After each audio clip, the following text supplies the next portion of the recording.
Bonjour à tous, je suis Wendal et bienvenue sur ma toute nouvelle chaîne Wendal Wondrous World, où je vais un petit peu vous présenter mon univers, ce que j'aime un peu moins aussi parfois, mais voilà, je vais vous montrer un petit peu mes passions. Je suis très axé sur les travaux manuels, le bricolage, la peinture, la sculpture. Je fais des figurines, je fais toutes sortes d'objets que je vais vous présenter tout au long donc, des vidéos de cette nouvelle chaîne.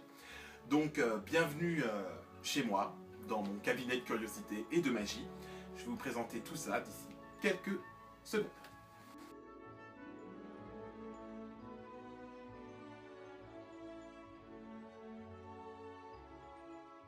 Alors aujourd'hui, pour ma première vidéo, on va aborder un sujet qui me tient particulièrement à cœur. C'est un monde et un univers que j'aime beaucoup, c'est effectivement Harry Potter. Donc je ne suis pas un fan de la première heure, au niveau des films en tout cas, parce que j'ai commencé par lire les livres. D'ailleurs c'est ce qui m'a fait commencer à lire, parce que je lisais un petit peu avant, mais c'était pas un plaisir. J'ai pris plaisir à lire grâce à Harry Potter, donc je lui dois beaucoup. Et voilà, donc depuis j'ai suivi le mouvement, les livres, les films, tout ce qui se passait autour, et maintenant je suis vraiment absorbé dans cet univers-là. Donc je vais vous présenter un petit peu les objets que j'ai pu fabriquer, donc je me suis inspiré pour fabriquer tous ces objets. Bien souvent c'est parce que si on essaye de comprendre un petit peu la démarche, c'est que bien souvent ce sont des objets qui sont très chers ou alors qui n'existent pas. Donc j'ai trouvé ça assez sympathique d'essayer d'obtenir des choses du monde magique et de les avoir ici, en les fabriquant moi-même. Pour moi ça leur donne que plus de valeur, donc c'est très bien. Donc je vais vous montrer un petit peu tout ça. Pour commencer, voici une de mes premières créations de ma collection Harry Potter. Je tenais absolument à avoir une figurine, une poupée relativement grande de Harry. Alors, malheureusement, pour les objets qui sont déjà faits ici, il n'y aura pas ni de tutoriel ni de DIY, parce que le problème c'est que ce sont des objets que j'ai faits, certains il y a déjà longtemps, donc je vais simplement vous les présenter, vous expliquer comment je m'y suis pris, mais pour l'instant il n'y aura pas de tutoriel, mais pour les objets à venir, oui, évidemment. Alors c'est très simple, pour tout ce qui est les figurines de ce genre-là, je vais dans un magasin de jouets acheter de grandes poupées qui coûtent entre 29 et 30 euros. Ce sont des grandes poupées d'ailleurs qui sont souvent très moches, et mais par contre qui sont une base parfaite pour ce genre de figurines. Donc j'utilise beaucoup, en général pour la plupart, vous allez m'entendre dire ce mot très souvent, c'est le mot plastiroc. C'est une pâte à modeler qui sèche à l'air et qui est très pratique pour tout ce qui est les moulages et les modelages de ce genre-là. Alors pour Harry, et pour les poupées en général comme ça, je garde le corps tel quel, et en fait je sculpte, je mets du plastiroc sur le visage, et je moule le visage sur le visage de la poupée. De cette façon, et que je viens peindre après. C'est ce que j'ai fait pour Harry, j'ai photo à l'appui, j'ai sculpté et moulé grâce à des petits outils et à mes doigts, donc le visage d'Harry, ici.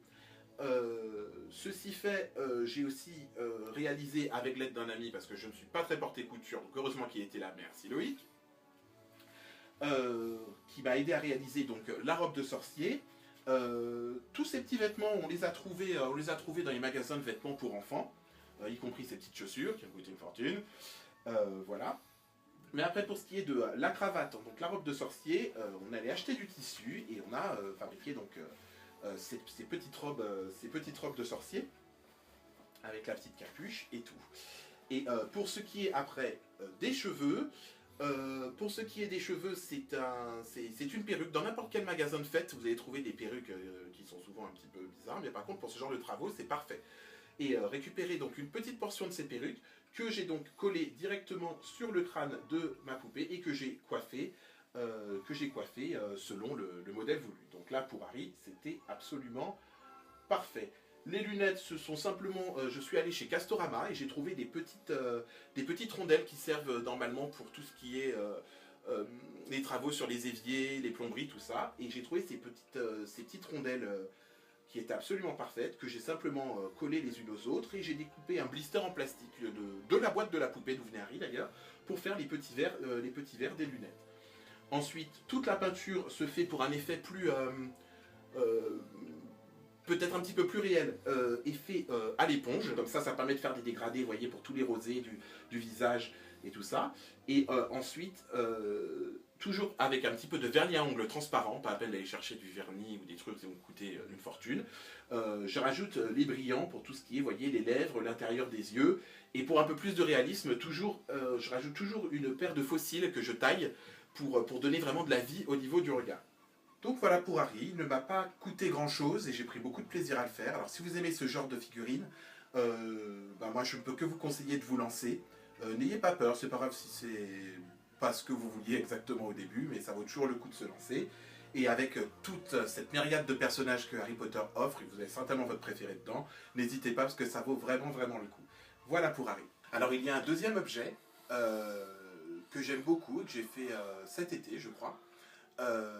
Qui est quand même très important, qui est un petit peu la star du 4e film Harry Potter, c'est bien sûr la coupe de feu. Donc il fallait absolument que j'ai ce props, parce que c'est un objet magique que je trouve absolument extraordinaire, et que je ne savais pas trop comment m'y prendre, mais heureusement YouTube est une source intarissable d'informations et d'inspiration. Pour le haut, la coupe elle-même, j'ai utilisé un pot de fleurs, tout bête, que j'ai acheté, je crois, chez la Foire Fouille, donc pour une bouchée de pain. Pour toute la partie du milieu, ici en fait, ce sont deux bougeoirs que j'ai collés l'un sur l'autre pour le dessous. Cette petite partie un petit peu dentelée, je l'ai taillée dans du carton, tout simplement, dans du carton. J'ai fait une rosace en carton que j'ai placée sur la base. Et pour le dessous, c'est un plus grand pot que j'ai recouvert de sacs de course, vous savez, des très gros sacs type sac Ikea, sac Auchan, des sacs très solides que j'ai scotché sur tout le pourtour et qu'ensuite j'ai recouvert de papier mâché. D'ailleurs, l'intégralité de la coupe est recouverte de papier mâché qui fait cet aspect un petit peu rocailleux qui est très très bien. Et ensuite, pour la partie avec ce petit château ici, j'ai découpé dans du carton plume. Alors le carton plume, pour ceux qui ne savent pas, ce sont en fait des espèces de pages, des petites planches qui sont faites de polystyrène enclavées entre deux feuilles de papier et qui sont très pratiques pour faire ce genre de travaux un peu précis, puisqu'après à couper au cutter c'est absolument parfait.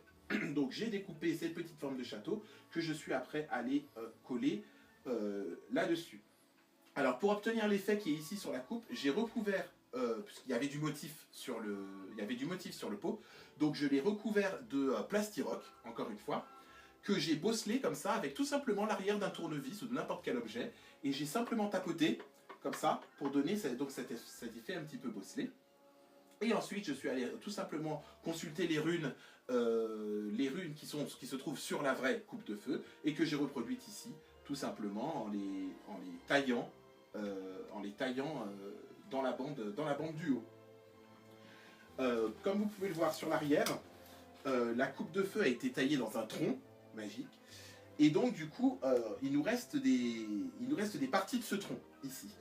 Donc cet effet je l'ai obtenu en mettant de la mousse expansive. Donc vous trouvez ça dans les magasins de bricolage type Conforama, Bricorama, Castorama.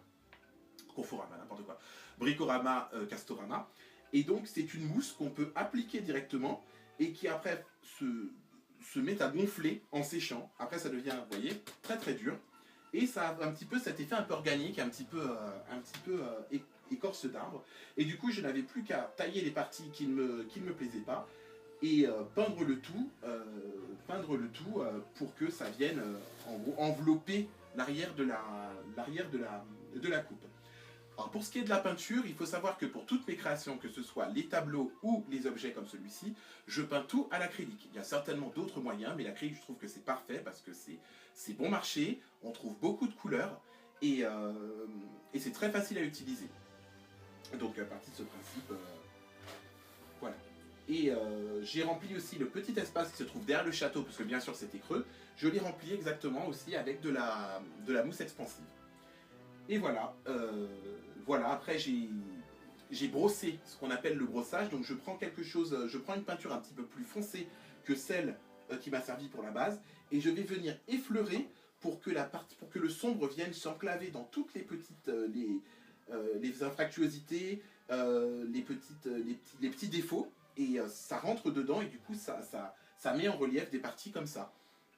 Et j'ai fait ce brossage un petit peu partout avec du marron un petit peu plus foncé pour obtenir cet effet un petit peu vieilli. Pareil que pour Harry, ça ne m'a pas coûté très très cher, ce sont des pots qui étaient entre 2 et 5 euros. Les sacs, je les avais déjà. Le carton plume, j'ai utilisé du carton plume, vous pouvez très bien utiliser du carton normal, il n'y a aucun problème.